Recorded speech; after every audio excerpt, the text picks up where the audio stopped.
저는 한국천문연구원의 전영범입니다.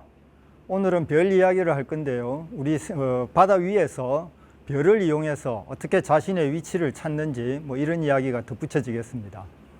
천문학은 원력과 시간 그리고 위치와 방향을 아는 중요한 도구입니다. 과거엔 바다에서 자신의 위치를 알기 위해 태양과 별을 이용하였죠.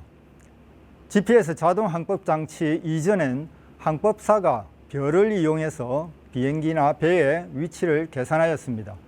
물론 주변의 공항이나 항구와 교신을 하면서 자신의 위치를 확인도 가능했겠죠. 방향을 아는 방법으로 누구나 아는 나침반은 지구의 자성을 이용한 것입니다. 지구의 자성에 의한 자북과 지구의 자전축인 진북과는 다소 차이가 있습니다. 그리고 방향만 알지 자신의 위치를 알지는 못합니다. 처음 세계 일주를 하던 시절엔 바다 한가운데에서 어떻게 자신의 위치를 알았을까요? GPS를 이용한 위치 파악이 용이해서 지금은 이런 걸 왜 고민하나 싶지만 중요하고도 어려운 문제였습니다. 이제는 내비로 길을 찾고 별은 그저 보고 즐기면 됩니다. 오늘은 먼저 지구상의 위치를 나타내는 경도와 위도를 이해하고 대항해 시대에 항해 중인 바다에서 자신의 위치, 즉 경도와 위도를 어떻게 알았는지 이 이야기를 하려고 합니다.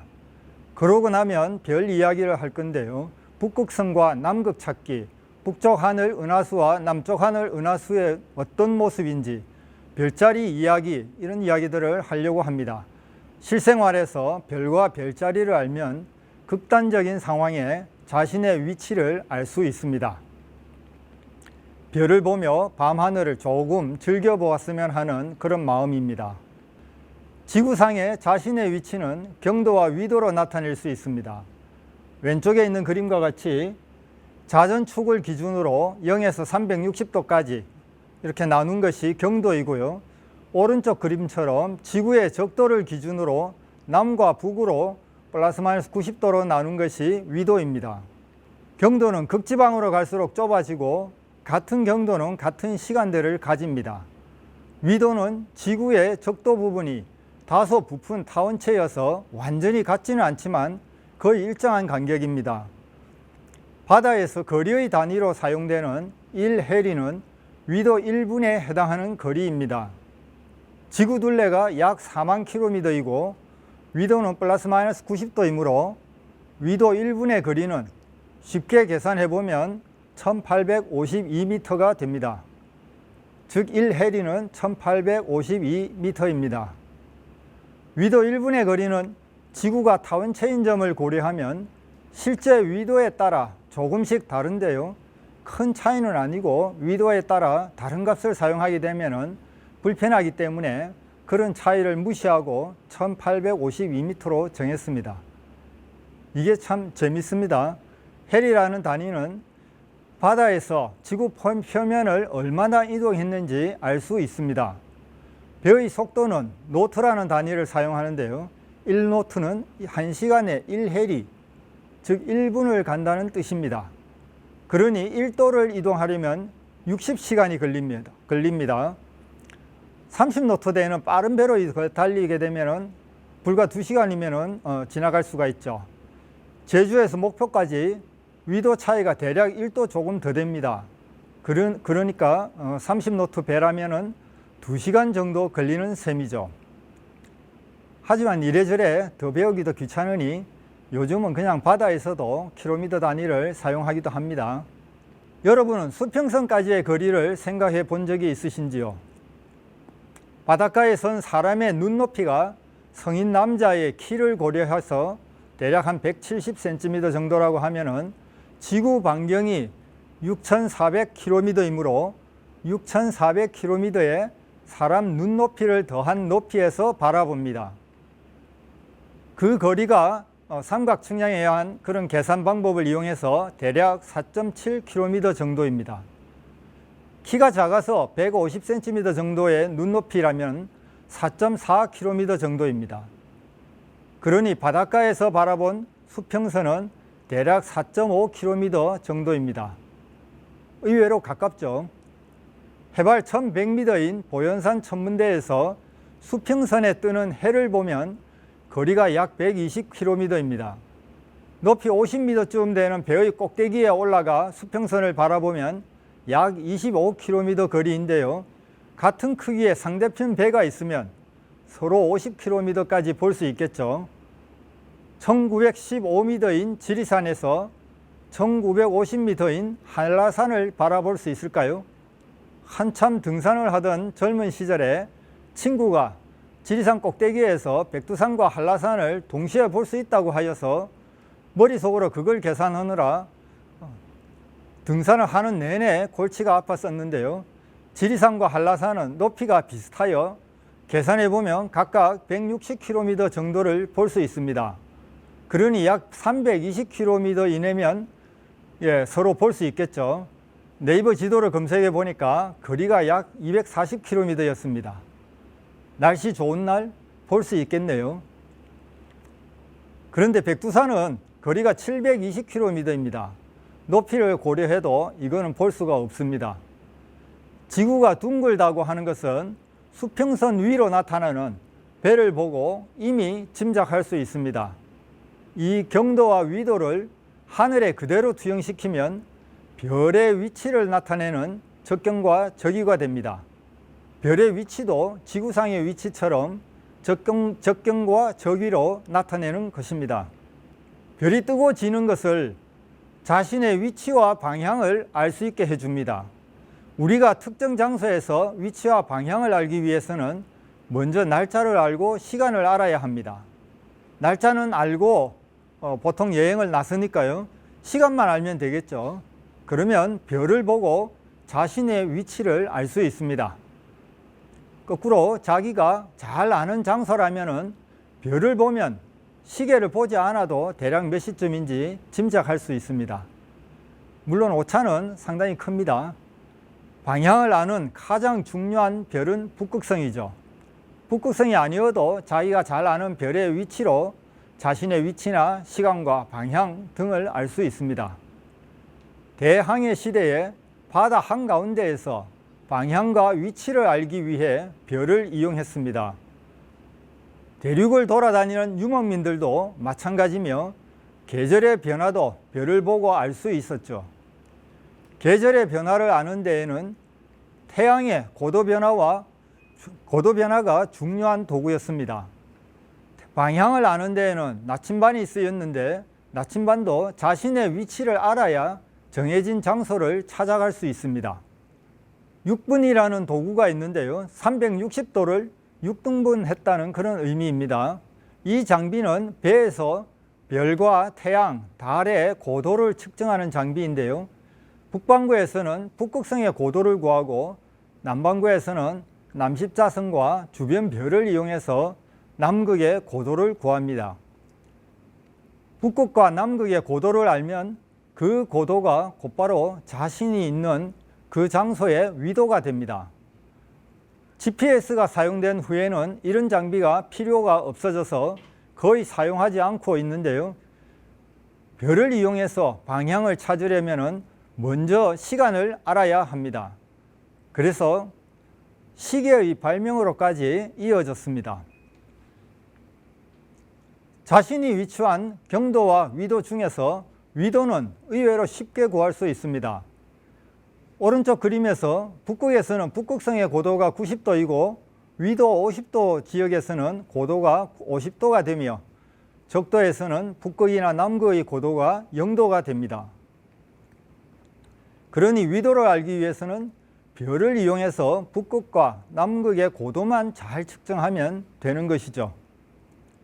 재미있는 건 2016년 3월 인도네시아 개기 일식 때 본 적도의 일출인데요. 태양이 수직으로 뜹니다. 춘분에 가까워서 태양이 동쪽에서 떠서 서쪽으로 지는데 이때 수직으로 뜨고 지는 것이죠. 일단 위도만 알면 서쪽으로 가는 방향의 틀어진 정도를 보정할 수 있습니다. 계속 같은 위도를 유지하면서 가다 보면 대서양을 건너는 거죠. 그런데 경도는 시계가 있어야 알 수 있습니다. 이건 후에 태엽시계의 발명으로 이어졌습니다. 시계의 발명 이전엔 15세기, 16세기에는 배의 속도를 가늠해서 경도를 추정하였습니다. 자신의 경도상의 위치를 알기가 어려운 거죠. 그래서 콜럼부스도 아메리카 대륙을 발견하고도 인도로 오인했던 것입니다. 시계가 발명되고 태양의 남중시간을 구해 출발지와 남중시간 차이로부터 경도 몇 도를 갔는지 알 수 있습니다. 과학의 발전은 필요에 따라 빨라집니다. 신대륙의 발견은 대항해 시대를 열게 됩니다. 크리스토퍼 콜럼부스는 15세기에 처음으로 아메리카 대륙을 발견하고도 인도로 잘못 알았고, 아메리고 베스푸치라는 사람이 지도 제작자인데요, 신대륙으로 인지를 해서 이름을 아메리카로 붙였죠. 후에 다시 콜럼부스로 바꾸고 싶어도 이미 아메리카로 너무 많이 퍼져서 그대로 사용할 수밖에 없었다고 합니다. 진정한 세계 일주는 16세기에 페르디난드 마젤란에 의해서 이루어졌는데요, 대항해 시대를 열었다고 할 수 있습니다. 남아메리카 남단의 마젤란 해협을 돌아 태평양으로 들어가고 마젤란은 필리핀에서 죽었습니다. 그래서 진짜 세계 일주를 한 것인가 논란이 있기도 합니다. 처음 270명이 출발해서 18명만 생존하였고, 마젤란이 죽고 난 후 귀환한 엘카노라는 사람이 세계 최초로 세계 일주를 한 것으로 인정받고 있습니다. 우리는 사실 잘 모르는 이름인데요, 그 후에 18세기 들어서 제임스 쿡에 의해서 본격적인 대항해 시대가 열렸습니다. 세 차례에 걸쳐 세계 일주 항해를 했는데요, 태평양을 남쪽에서 북쪽까지 다 가본 사람이고, 그래서 캡틴이란 호칭으로 존경심을 표하고 있습니다. 그런데 쿡의 첫 번째 항해는 금성의 태양면 통과 현상을 관측하여 태양과 금성, 그 태양과 지구의 거리를 구하겠다는 목적을 내세웠습니다. 이건 사실 천문학을 하는 저도 모르는 이야기였는데요, 사실 그 후 태평양의 여러 지역을 탐사하여 먼저 선점하겠다는 욕심이 있었죠. 이때쯤 시계의 발명으로 항해 기술이 발전하여 비로소 자유로운 대항해 시대가 열렸다고 할 수 있습니다. 마젤란의 첫 업적을 기리는 이름이 많습니다. 마젤란이 남아메리카 남단에서 태평양으로 들어선 길을 마젤란 해협으로 부르는데요, 마젤란의 업적을 기리는 거겠죠. 그래서 궁금해서 찾아봤습니다. 마젤란이 남아메리카의 가장 아래를 지나면 남극 대륙과 남아메리카 대륙 사이가 해협일까, 이런 의심을 가졌는데요, 의외로 가장 남쪽은 섬이었고 대륙과 그 섬 사이를 지났습니다. 남반구 하늘에 덩그러니 보이는 두 개의 작은 은하 이름을 대소 마젤란 은하로 부릅니다. 1922년 국제천문연맹 제1회 총회에서 우리나라는 88 올림픽을 기억하면 되는 88개의 별자리로 하늘을 나누었습니다. 북반구는 큰 별자리가 많아서 별자리 수가 남반구에 비해서 더 적습니다. 북반구 별자리는 기원전 수천 년 전부터 바빌로니아 지역의 유목민부터 시작해서 그리스, 로마로 이어졌죠. 남반구는 대항해 시대를 거치면서 새로운 별자리가 추가되었습니다. 육분이나 삼각자, 용골자리 등 항해와 관련된 것이 많고, 남반구에서 보이는 카멜레온 극락조, 황새치 등의 별자리 이름이 있습니다. 별자리를 이루는 별은 별자리마다 가장 밝은 별로 시작해서 알파별, 베타별, 감마별 등으로 이름을 붙였고, 하늘의 별은 모두 적경 저기의 좌표값으로 이름을 대신합니다. 이제 북극성을 찾는 방법입니다. 북극성은 항상 북쪽에 있죠. 북극성은 진북에서 약 0.6도 정도 떨어져 있습니다. 그래서 정확한 북극을 찾기 위해서는 약간의 보정이 필요합니다. 북두칠성과 카시오페아 자리는 사계절 내내 항상 보이는 별인 주극성입니다. 북극성은 북두칠성의 끝 두 별을 따라서 5배 정도 거리에 있고요. 그 반대쪽에 있는 카시오페아 자리로도 북극성을 찾을 수 있는데요.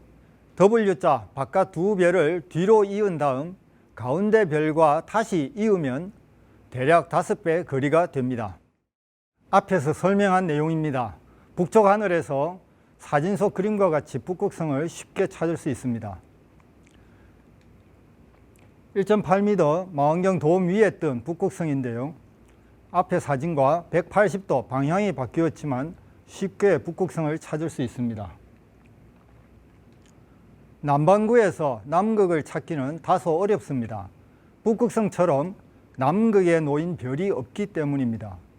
그래서 남십자성을 주로 사용합니다. 별자리 중에서 가장 작은 게 남십자 자리인데요. 그냥 우리는 남십자성으로 부르고 있습니다.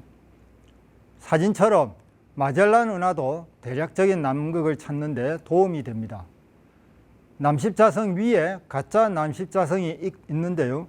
남십자성과 너무 닮아서 오인을 하기 쉽습니다. 별자리 자체가 커서 더 쉽게 찾을 수 있기 때문에 더 헷갈리고 있죠. 일주운동 사진을 보면 남극이 어딘지 쉽게 알 수 있습니다. 남십자성과 이어지는 것을 알 수 있는데요. 십자로 놓인 별 중에서 긴 쪽에 밝은 두 별을 이어주면 대략 5배쯤 되는 곳이 남극입니다. 남십자성을 찾는 데 도움을 주는 밝은 두 별, 센타우루스 알파와 베타인데요. 이것을 따라가면 남십자성이 있고 그래서 포인터별이라고 부르기도 합니다.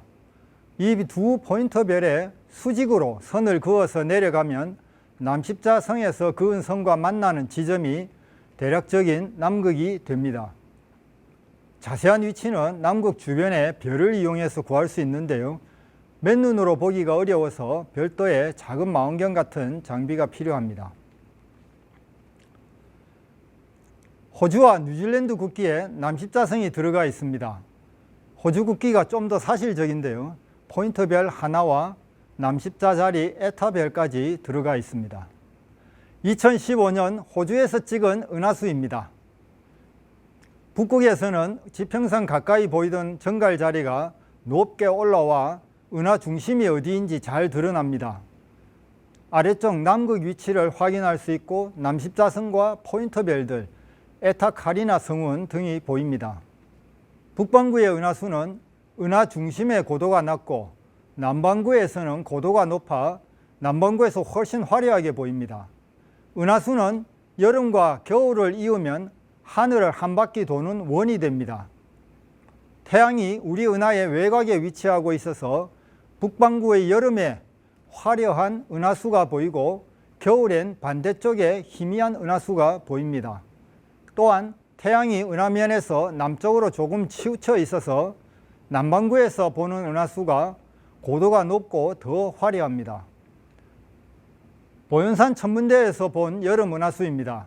궁수 자리와 정갈 자리가 잘 보이고 그 위로 은하수가 보입니다. 지상의 풍경과 어울린 은하수의 모습입니다. 도시 불빛이 밝아 은하수가 희미한 게 아쉽죠. 우리나라는 어딜 가나 하늘이 밝아서 고민입니다. 저녁 무렵에 찍어서 여명이 같이 들어간 남쪽 하늘 은하수입니다. 호주의 사이딩 스프링 천문대인데요. 우리나라의 중력 렌즈를 이용한 외계 행성 탐사 망원경이 있는 곳입니다.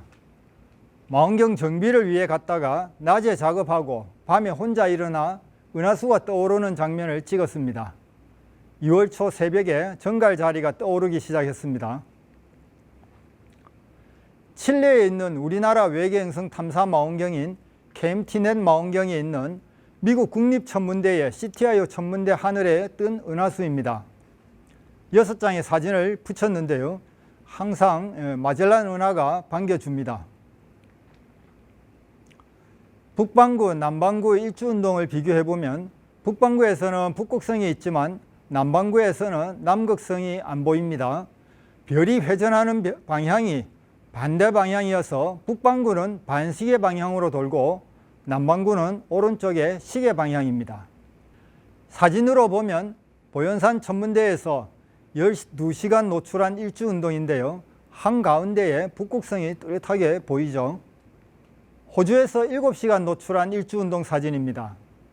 남반구의 여름이라서 밤이 짧아 7시간밖에 못 찍었습니다. 어쨌든 가운데에 뚜렷한 남극성이 없습니다. 별자리 이야기를 해보겠습니다. 북반구, 남반구의 별자리를 비교해 보면 서로 뒤집어져 있음을 알 수 있습니다. 우리나라에서 보이는 겨울철 별자리인데요. 원 안에 오리온 자리가 보입니다. 남반구로 가면 뒤집어져 뜨는 것을 볼 수 있습니다. 뒤집어진 오리온 자리를 보면 이상한 느낌도 들고 남반구에 온 게 실감이 나죠. 왼쪽에 황소 자리와 플레이아데스 상계성단도 보입니다.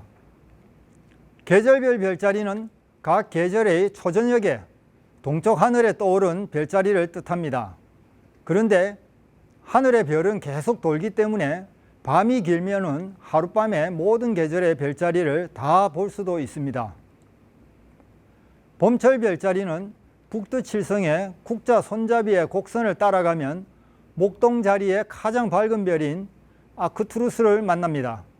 그것을 계속 이어나가면 처녀 자리의 스피카를 만납니다. 이것을 봄의 대곡선이라고 합니다. 그런데 아크투루스와 스피카와 또 사자 자리의 꼬리 부분에 있는 가장 밝은 알파별인 레굴루스를 이어서 봄의 대삼각형을 이룹니다. 북반구 여름 별자리입니다. 여름의 대삼각형을 이루는 백조 자리, 거문고 자리, 독수리 자리가 보이고 그 아래쪽에 돌고래 자리도 보입니다. 남반구에서는 이런 별자리들을 보기는 어렵습니다. 서쪽 하늘에 지고 있는 여름 별자리입니다. 이제 가을 별자리인데요. 이렇게 봐서는 뭐가 뭔지 잘 모르겠죠. 실제 가을 별자리는 밝은 별이 별로 없어서 재미가 없습니다. 사진에서 보이는 밝은 별은 행성입니다. 7월 2일 새벽 1시에 뜬 가을 별자리인데요. 안드로메다 자리와 그 이어져 있는 페가수스 자리가 가을 대사각형을 이룹니다. 계절에 관계없이 시간이 지나면 여름에도 가을 별자리를 볼 수 있고 8월이면 해 뜨기 전에 겨울 별자리인 오리온 자리도 볼 수 있습니다. 이제 겨울 별자리입니다. 겨울엔 별자리를 이루는 밝은 별이 많아서 가장 멋진 별자리들이 뜹니다. 오리온 자리의 베텔게우스, 작은 개 자리의 프로시온, 큰 개 자리의 시리우스를 이어서 겨울철 대삼각형을 이룹니다. 그런데 더 크게 겨울철 대육각형을 만들기도 합니다. 계절별 시간에 따른 별자리의 위치를 익히면 자신의 위치와 시간을 알 수 있습니다. 비록 대항해 시대에 별을 이용해서 위치를 측정하던 것이 GPS에 밀려서 전혀 사용하지 않게 되었지만 조난을 당해서 모든 장비를 활용할 수 없을 때 자신의 위치는 태양과 별로 알 수 있습니다. 밤에 별을 보는 즐거움도 가져보시고 자연과 더 친밀해지시기를 기대해 봅니다. 2019년 아르헨티나 개개일식 관측을 가서 그때 찍은 밤하늘 모습을 모두 모은 것입니다. 해양을 이해하는 자가 세상을 지배한다고 하였죠. 대항해 시대에 별을 보며 해양을 통해 더 큰 세상으로 나아간 모습을 아름다운 별을 보며 상상해 보시기 바랍니다. 감사합니다.